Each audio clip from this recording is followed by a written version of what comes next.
आदर, आदाब, अभिनंदन, आभार आप सबको आपके वीर और सच्चे बुंदेली इस मित्र संकेत कंचन का आदर सहित राम राम प्रणाम। झांसी ने तो आज़ादी की अलग जगाई हती, इते के माटी के कण कण में वीरता और देश प्रेम बसो है। जी हाँ, मैं अपने प्रधानमंत्री को फॉलो कर रहा हूँ और मैं करता रहूँगा। अपने शो के ज़रिए बुंदेलखंडी भाषा को जिस सरलता से सजगता से उन्होंने देश विदेश के करोड़ों लोगों को सचेत किया, करोड़ों लोगों को अपने अपने बस में किया, उनके जैसे मैं भी चाहता हूँ कि हमारी बुंदेलखंडी भाषा का मान हम सब करें और थोड़ा ही सही लेकिन इसका प्रचलन जारी रखें। तो दोस्तों, अब एक बार फिर से आज़ादी की वीरता और जो देश प्रेम हमने दिखाया था उसको दोबारा दिखाने का समय आ गया है। पूछिए कैसे? क्योंकि इस बार फिर से फिरंगियों ने हमारे ऊपर चढ़ाई कर दी है। जी हाँ, इस बार फिरंगी इंग्लैंड से नहीं आया है, ये पहले आया था इंग्लैंड से, उसके बाद ये आया चाइना से और अब ये आया है साउथ अफ्रीका से। और इस फिरंगी का नाम है omicron omicron variant of corona. जी हाँ, मैं आपको कोरोना का जो थर्ड वेव आने वाली का अंदेशा लग रहा है उससे सजग करना चाहता हूँ। और ओमाइक्रॉन वेरिएंट जो अब भारत में आ चुका है उस पर ही हम आज बातें करना चाहेंगे। हमारे दो बातें आमने सामने शो जो एक प्रायोजित शो होता है, और आज के हमारे मुख्य प्रायोजक हैं रत्ना लेज़र डेंटल क्लिनिक जो कि कमला हॉस्पिटल में है। वहाँ के डॉक्टर रजत मिसूरिया जो कि एक सुपर मैक्सिलोफेशियल सर्जन हैं, और झांसी के जो प्रिय तंबाकू खाने की आदत है जिसकी वजह से बहुत गंभीर समस्याएं जैसे कि ओरल कैंसर वगैरह होती है और मुंह कम खुलता है, इन सब के लिए आपके पास एक जगह है सुनिश्चित, जिनको बहुत ज़्यादा इस बीमारी पर पकड़ है, जो है डॉक्टर रजत मिसूरिया। इसके अलावा डेंटल इम्प्लांट और बहुत सारी दांतों की और जबड़ों की जो भी परेशानी आपको है उसके लिए आप रत्ना लेज़र डेंटल क्लिनिक जा सकते हैं और डॉक्टर रजत मिसूरिया से परामर्श कर सकते हैं। इसके साथ साथ हमारे सह संयोजक हैं डॉक्टर राकेश त्रिपाठी का उपचार हॉस्पिटल, जहां आपको मालूम है डॉक्टर राकेश त्रिपाठी अपने विश्व प्रसिद्ध Rakesh remote bone transportation technique के ज़रिए अभी पद्मश्री के लिए नामित हैं हमारे डीएम द्वारा झांसी के। और उनके यहाँ गठिया, हड्डियों की कमज़ोरी, आपके घुटनों का दर्द, ये सब चीज़ों का fracture, major fracture, minor fracture जैसे सारे ये सब इलाज उपचार हॉस्पिटल में होता है। रीढ़ की हड्डी का दर्द, कमर का दर्द, इसलिए इससे कोई भी चीज़ अगर आप जिससे जूझ रहे हो तो उनके पास जाएं उपचार हॉस्पिटल में, जो कि यूनिवर्सिटी के गेट के ठीक सामने है, और उनसे परामर्श लें। इसके साथ साथ हमारे सह प्रायोजक हैं आपका heat cure solutions private limited. Global heat cure solutions एक जापानीज टेक्नोलॉजी लेकर के आए हैं जो कि नैनो कोटिंग है, जिसके थ्रू हम टेम्परेचर जो कमरे का है वो रेगुलेट करते हैं और कम की तरफ रखते हैं, जिसकी वजह से एसी कम चलता है। सर्दियों में अंदर गर्मी जो होती है, कमरे के अंदर जो हीट होती है वो भी कांच के थ्रू बाहर निकलती है और सर्दी की वजह से बाहर की ठंडक अंदर आती है। इस चीज़ की कांच पे इनकी कोटिंग आती है जो बाहर से आने वाली ठंडक को रोक देगी और अंदर से जो हीट बाहर कमरे के निकल रही है उस खिड़कियों से कांच के थ्रू वहाँ पे ब्लॉक कर देगी, तो अंदर मॉडरेट टेम्परेचर रहेगा, जिसके वजह से आपकी खिड़कियों से सर्दी ज़्यादा अंदर नहीं आ पाएगी और आप एक अच्छे वातावरण में रहेंगे।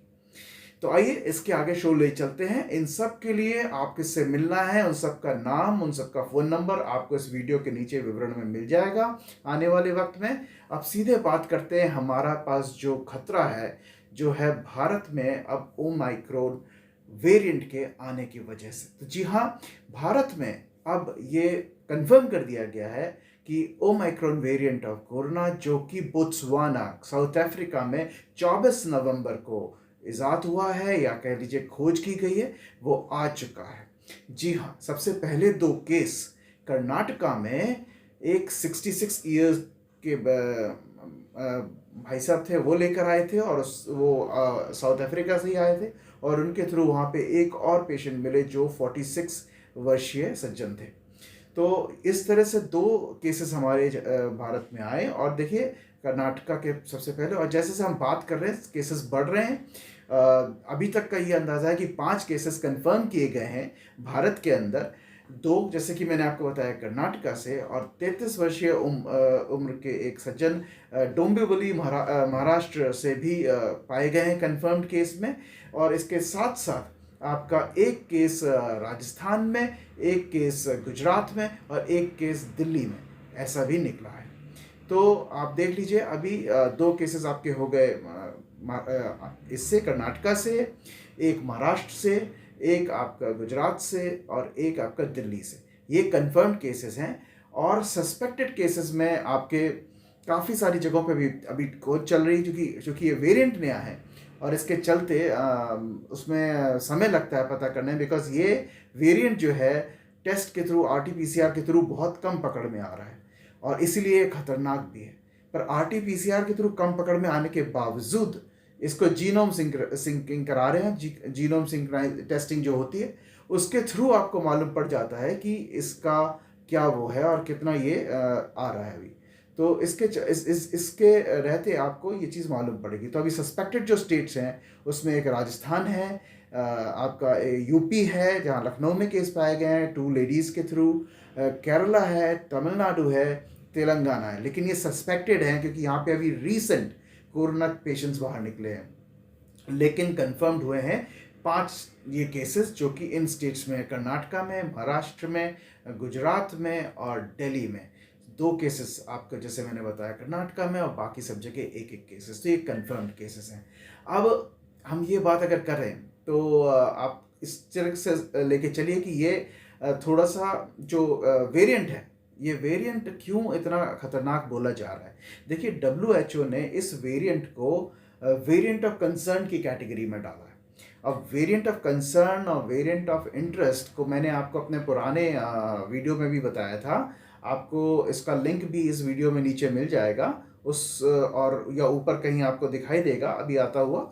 तो आप उसको भी देखिए और आप उसको समझिए कि कौन कौन से वेरिएंट्स होते हैं, कैसे म्यूटेशन होता है, वो सब मैंने अपने पुराने वीडियो में समझाने की कोशिश करी है। तो मैं अभी इस वक्त उस पर ज़्यादा समय नहीं लगाऊंगा, लेकिन आप उस लिंक के थ्रू उस वीडियो पे जा सकते हैं।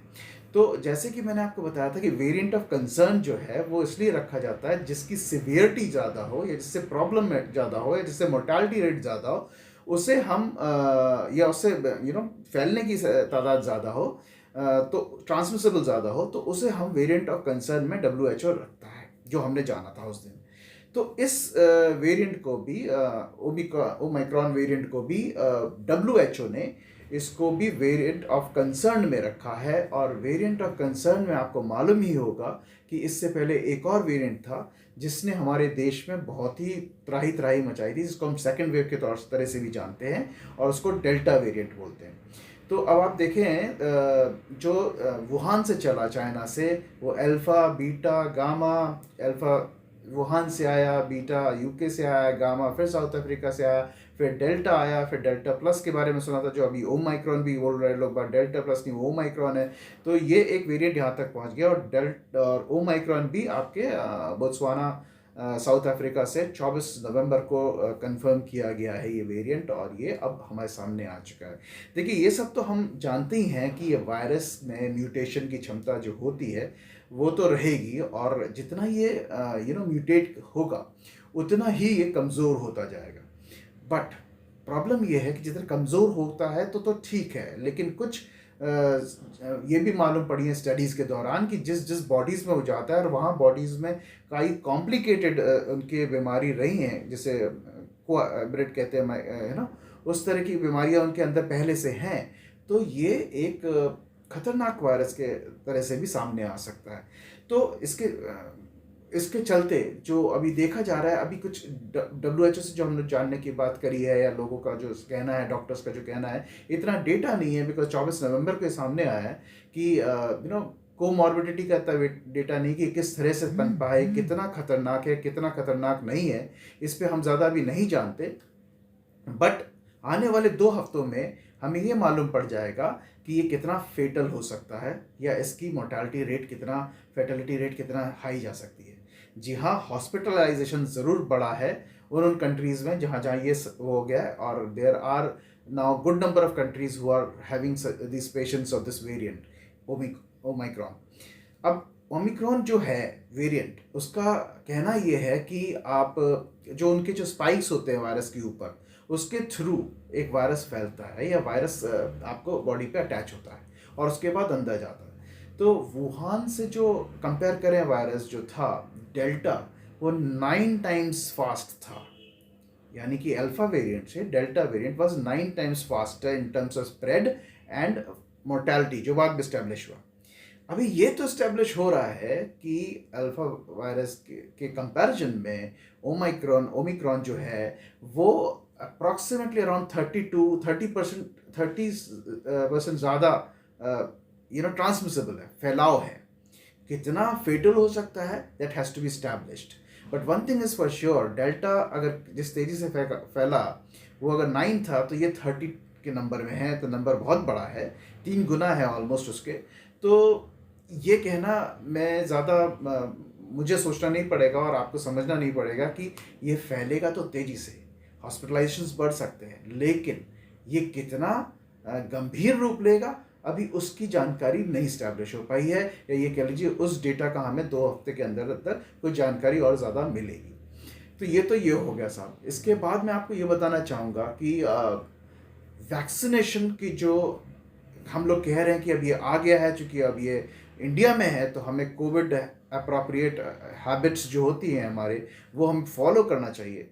तो कोविड अप्रोप्रिएट हैबिट्स मैं आपको एक बार फिर से बता दूं, उसमें सबसे पहली है आज vaccination. If you are vaccinated then it is good and better, because जो लोग ज़्यादातर इसमें अभी ओमिक्रॉन वेरिएंट लगा है या उनसे वो हुए हैं, वो इन्फ्लुएंस हो गए हैं, वो कई लोगों में पार्शियल वैक्सीनेशन था या कुछ में था ही नहीं, इस वजह से और एक दिक्कत है।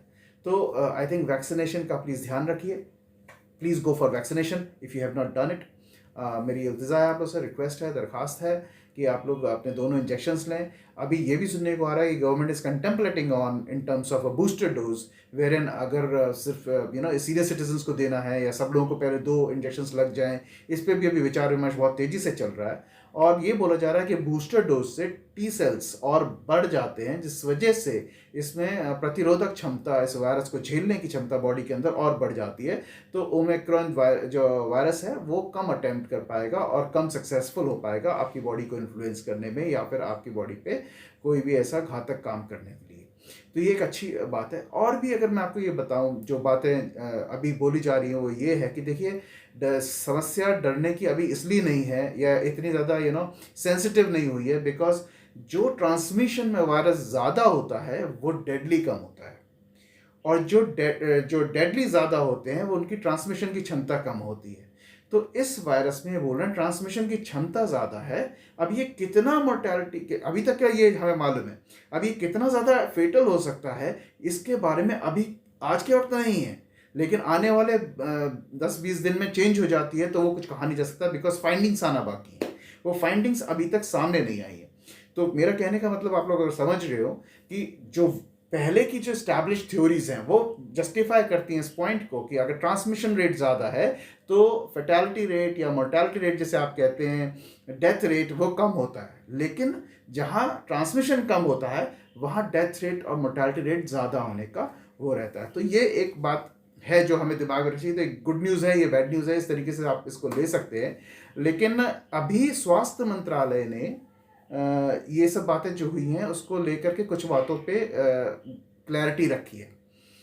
उन्होंने बोला है कि मैं आपको बताता हूँ, कुछ क्वेश्चन के थे लोगों के कि ऑक्सीजन सिलेंडर्स की क्या व्यवस्था, अगर ये चीज़ आती है, बहुत तेज़ी से फैल रही है और लोगों को उसकी ज़रूरत पड़ती है ऑक्सीजन सिलेंडर्स की, वहाँ तक पहुँचता है, तो उन्होंने जस्टिफाई किया है, सब बताया है कि अभी तक की कोई पेशेंट्स को ऑक्सीजन सिलेंडर तक की ज़रूरत नहीं पड़ी है। हालांकि पिछले दौर के देखते हुए जो तैयारियां हुई हैं, ऑक्सीजन सिलेंडर्स पर्याप्त मात्रा में है, ऑक्सीजन पर्याप्त मात्रा में है और देश हर तरह से तैयार है उस सिचुएशन को हैंडल करने में। तो ये तो क्वेश्चन नंबर 1 हो गया।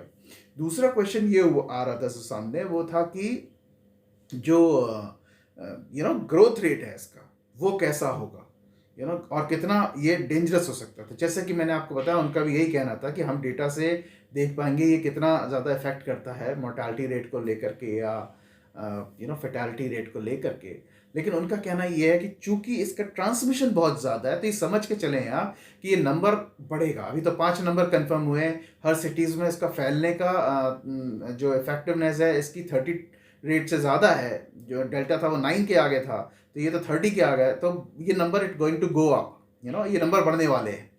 पर बढ़ने का मतलब ये नहीं होता कि कितना ज़रा अटैक करेगा या कितना ज़रा लाइफ को खतरा है, तो वो इस्टेब्लिश होना भी बाकी। हालांकि उन्होंने ये भी बोला है कि सिचुएशन अभी अंडर कंट्रोल है, फैटेलिटी रेट अभी सामने नहीं आया है। इस वजह से हम इसे ये तो बोल सकते हैं कि हाँ ये फैलेगा ज़्यादा, लेकिन ये कितना इम्पैक्ट करेगा लाइफ्स को, वो अभी इस्टेब्लिश होना बाकी। लास्ट जो चीज़ बात हुई थी, हॉस्पिटल्स की क्या तैयारी है। हॉस्पिटल से बेड नहीं मिलते हैं और हॉस्पिटल से मेडिसिन नहीं मिलती है, रेमडेसिविर और तुमके आपकी कई सारी ऐसी चीज़ें थी जिसके लिए भागा दौड़ी बहुत हुई पिछली बार सेकेंड वेव में। तो भी स्वास्थ्य मंत्रालय ने ये साफ किया कि हमारी पुरानी जो फाइंडिंग्स थी या जैसे कह लीजिए लॉजिस्टिक चैलेंजेस थे, उनको हमने स्ट्रीमलाइन कर लिया है। Now we are far much better prepared and having a grip on to the entire system, जहां हम अगर ऐसी कोई संभावनाएं आती हैं देश के आगे, तो हम उससे जूझने के लिए पूरी तरह से तैयार हैं और इस मामले को और ही अच्छे तरह से हम जूझेंगे और बाहर आएंगे। तो ये एक बड़ी अच्छी बात है जो हमारे सामने रखी गई। ये बात आपको मैं सामने रख दूं कि अभी तक कोई सिम्टम्स इसके बताए नहीं गए। हालांकि सिम्टम्स बोले गए हैं थोड़े, वो जो मैं आपसे बता देता हूँ। ज़्यादातर एसिम्टोमेटिक केसेस होते हैं और जीनोम सीक्वेंसिंग के थ्रू ही टेस्ट बाहर आ रहे हैं ज़्यादातर। अब जैसे देखिए, पिछली बार वुहान का जब केस वायरस आया था, तब सूंघने की और स्वाद की हमारी शक्ति चली गई थी। आपको याद होगा, जो पहली बार हुआ था फर्स्ट वेव में। दूसरी वेव में हुआ रनिंग नोज, तब सूंघने और इसका स्वाद का नहीं होता। Running nose was the biggest problem. इस बार रनिंग नोज भी सिम्टम नहीं है। जो सिम्टम्स अभी बोल रहे हैं वो जिसका वो फीवर है, फटीग है, आपका कफ है, सोर थ्रोट है, हेडेक है और बॉडी एक है। इन सब की चीज़ें अगर होती हैं तो आपको थोड़ा सजग रहना चाहिए और अपने टेस्ट करा लेने चाहिए और देखना चाहिए, ऑक्सीजन लेवल्स को मॉनिटर करना चाहिए एंड ऑल दैट। हालांकि अपनी कोविड अप्रोप्रिएट हैबिट्स को मत भूलिएगा। कोविड वैक्सीनेशन करवाइए please, that's very very important. Booster dose आता है तो देखेंगे, जब तक नहीं आता है तब तक 2 जो इंजेक्शंस बोले गए वो रखिए। और साथ में अपना hand sanitization, social distancing and mask, it's very very important. Please try to make them a habit. कोशिश करें इसे निरंतर यूज़ करें, इसको निरंतर उपयोग करें और हाथ सैनिटाइज करते रहें, धोते रहें बराबर से, सोशल दूरी बनाए रखें और बेसिकली मास्क पहन के बाहर निकलें, जो हमें बचा सकता है आने वाले से। हमें नहीं मालूम है कितना घातक होगा कितना नहीं होगा, लेकिन जो हमें मालूम है, जिस तरह से हम रोक सकते हैं या जिस तरह से हम उसका उपाय कर सकते हैं, वो तो हमें ज़रूर करना चाहिए। तो ये एक बात मैं आपसे बोल सकता हूँ। इसके अलावा जो तैयारियां बोली जा रही हैं प्रशासन ने की है, वो ये है कि आपको इंटरनेशनल रिस्ट्रिक्शंस लगा दिए कई कंट्रीज में फ्लाई करने के लिए। प्लस आप शादी ब्याह में 500 लोगों से ज़्यादा की गैदरिंग नहीं कर सकते। स्कूल्स एंड कॉलेजेस में मेजर फंक्शंस या फिर जो छोटे मोटे फंक्शंस होते थे वो भी मना कर दिए गए हैं। बहुत सारी चीज़ें ऐसी हैं जिसमें आपको आपके सर्टिफिकेट्स, जो आपके वैक्सीनेशन सर्टिफिकेट हैं दोनों डोजेस के, वो होना बहुत ज़रूरी है। उसके बाद ही आप मॉल्स वगैरह में या थिएटर्स वगैरह में जा पाएंगे, वो दिखाने के बाद। तो ये कुछ चीज़ें हैं जो अलग से सरकार ने कदम उठाए हैं, अपन उस सिचुएशन में ना पहुँचे और वो चीज़ ना झेलना पड़े जो हमने सेकेंड वेव में झेली थी। उस चीज़ पे कमर कसने की कोशिश थोड़ी जारी रखी है। इसके अलावा मैं यही कहूँगा कि अभी पैनिक की ज़रूरत नहीं है। हाँ, हमें मालूम होना चाहिए, हमें जानकार रहना चाहिए, इसलिए हमें ये अच्छी बात है कि हम जानकार रहें। बट सबसे बड़ी बात क्या है कि ओमिक्रॉन एक चिंता का विषय है जो भारत में अब है। इसके नंबर बढ़ेंगे क्योंकि इसकी जो फैलने की तीव्रता है वो ज़्यादा तेज़ है और पुराने वेरिएंट से जो घातक रहे हैं। लेकिन घातक जितने वो थे उतने ये रहेंगे। इस पे अभी आपको भी सुनने का इंतजार है, मुझे भी मालूम पड़ते ही मैं आपके पास वापस आऊँगा, इसको अपडेट करूँगा और आप लोगों को बताऊँगा। फिलहाल that data has to come, क्योंकि 24, जैसे कि मैंने आपको 24 नवंबर को तो ये स्टैब्लिश ही हुआ है बोत्सवाना साउथ अफ्रीका के अंदर। तो इस वजह से अभी इतना प्रॉब्लम नहीं है, और है भी तो हम लोग ने अपनी तरह से तैयारी पूरी कर ली है, प्रशासन कर रहा है। और हमें as a citizen, responsible citizen of एक जिम्मेदार नागरिक की तरह अपने कोविड अप्रोप्रिएट हैबिट्स, जिसमें आपका vaccination drive, hand sanitization, social distancing and mask पहन के बाहर जाना सबसे ज़्यादा ज़रूरी है। इस चीज़ सबका ध्यान रखें। मेरा मेरा यही सोचना था कि मैं आप लोग के पास आता हूँ, मैं नई-नई बातें करता हूँ, जो करंट सिस्टम में चल रहा है, जिससे मेरे बुंदेलखंड, झांसी-वासियों को थोड़ा भी फ़ायदा बचे, थोड़ा बाहर की चीज़ें जो हो रही हैं, उनको उनको और डिटेल में बता सकूँ, समझा सकूँ।